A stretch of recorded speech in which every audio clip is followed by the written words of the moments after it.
L'adénopathie à mycobactéries atypiques est une cause méconnue de ganglions dans le cou.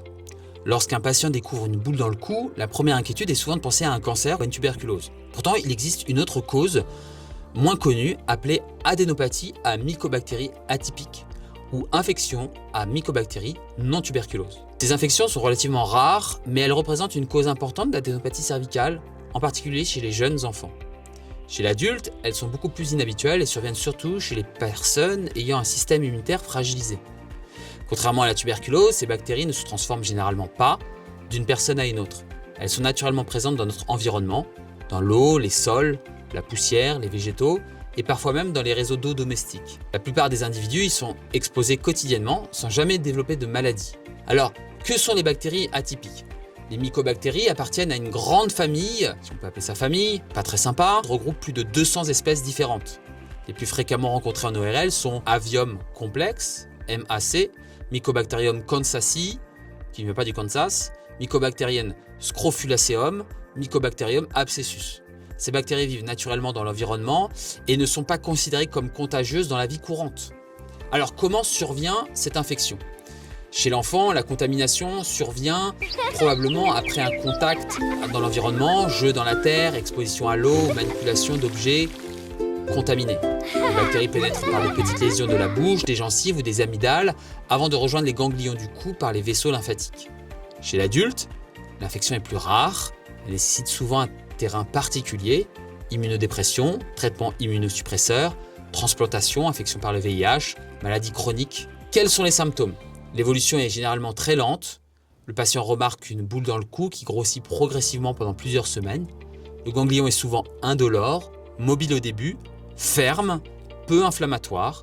Contrairement à une infection bactérienne classique, il existe souvent ni forte fièvre, ni angine, ni douleur importante. Chez l'enfant, la peau située au-dessus du ganglion prend progressivement une coloration rouge puis violacée très caractéristique. Avec le temps, le centre de ganglion peut se ramollir. Sans traitement, il peut finir par s'ouvrir spontanément à la peau et former une fistule, laissant s'écouler un liquide blanchâtre ou jaunâtre. Cette évolution est lente et peut s'étendre sur plusieurs mois.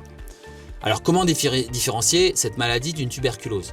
Les deux maladies peuvent se ressembler, mais plusieurs éléments permettent de les distinguer.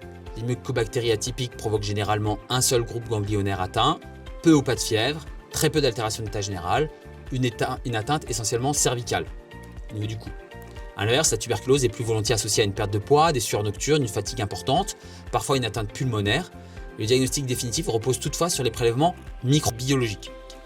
Comment établit le diagnostic ? Le médecin ORL et chirurgien cervico-facial réalise tout d'abord un examen clinique complet.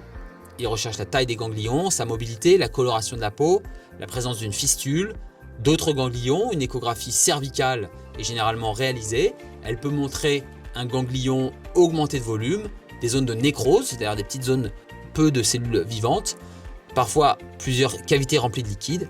Un scanner et une IRM peuvent compléter ce bilan lorsque la maladie est plus étendue. Le diagnostic est confirmé grâce à un prélèvement. Celui-ci peut être obtenu par soit cytoponction, petite aiguille, plus souvent l'ablation complète de ce ganglion. Cytoponction, adénectomie, ce qui font l'office de d'autres vidéos. Les prélèvements sont ensuite analysés au microscope, en culture, par un médecin anatomopathologique, par PCR, afin d'identifier précisément l'espèce responsable. On va analyser le génome. Ces résultats peuvent nécessiter plusieurs semaines. Le traitement dépend de la localisation, de l'âge du patient et de l'espèce bactérienne. Chez l'enfant qui présente une atteinte ganglionnaire unique, l'ablation chirurgicale complète du ganglion est souvent le traitement de référence. Elle permet à la fois de confirmer le diagnostic et de guérir définitivement la maladie dans la majorité des cas. Lorsque l'exérèse complète n'est pas possible ou lorsque plusieurs ganglions sont atteints, un traitement antibiotique spécifique peut être proposé. Contrairement aux antibiotiques utilisés pour les infections ORL classiques, les mycobactéries atypiques nécessitent des associations d'antibiotiques pendant plusieurs mois. Les traitements les plus fréquents utilisés associent différentes molécules selon l'espèce identifiée et sont prescrits par des spécialistes en maladies infectieuses ou des médecins internistes. La chirurgie comporte-t-elle des risques ? Bien sûr, comme toute chirurgie cervicale, l'intervention, lorsqu'elle est décidée en réunion de concertation pluridisciplinaire avec nos collègues infectiologues, comporte certains risques. Hématomes, infections post-opératoires, cicatrices vicieuses, récidive si le ganglion n'est pas retiré complètement. Lorsque les ganglions sont situés près de certaines branches du nerf facial, notamment sous l'angle de la mâchoire, une faiblesse transitoire de la lèvre inférieure peut exceptionnellement apparaître après l'intervention. Cette complication est rare et récupère le plus souvent progressivement. Quel est le pronostic? Le pronostic est excellent chez l'enfant. Une exérèse chirurgicale complète permet une guérison définitive dans la grande majorité des cas. Les récidives sont peu fréquentes lorsque toute la lésion est retirée. Pris en charge naturellement par des équipes spécialisées de pédiatres et d'ORL pédiatrique.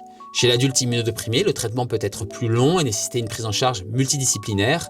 Le message important à retenir, c'est qu'une adénopathie à mycobactéries atypique est une maladie rare, bénigne, souvent la plupart du temps non contagieuse, qui touche principalement les jeunes enfants, mais également le jeune adulte. Son évolution est lente et peut évoluer. C'est pour ça que toute lésion tumorale doit être explorée en ORL. Grâce à l'examen clinique, l'imagerie, l'analyse du ganglion est aujourd'hui possible de façon précise afin de vous proposer un diagnostic et de vous proposer une thérapeutique adaptée. Lorsque la guérison sans séquelles est obtenue, excellent pronostic à long terme. Voilà, il faut juste aller consulter un chirurgien ORL ou un infectiologue pour pouvoir être pris en charge correctement. N'hésitez pas à en parler à votre médecin traitant, obtenir des documents d'information fiables des sociétés françaises et internationales d'ORL et d'infectiologie. Merci.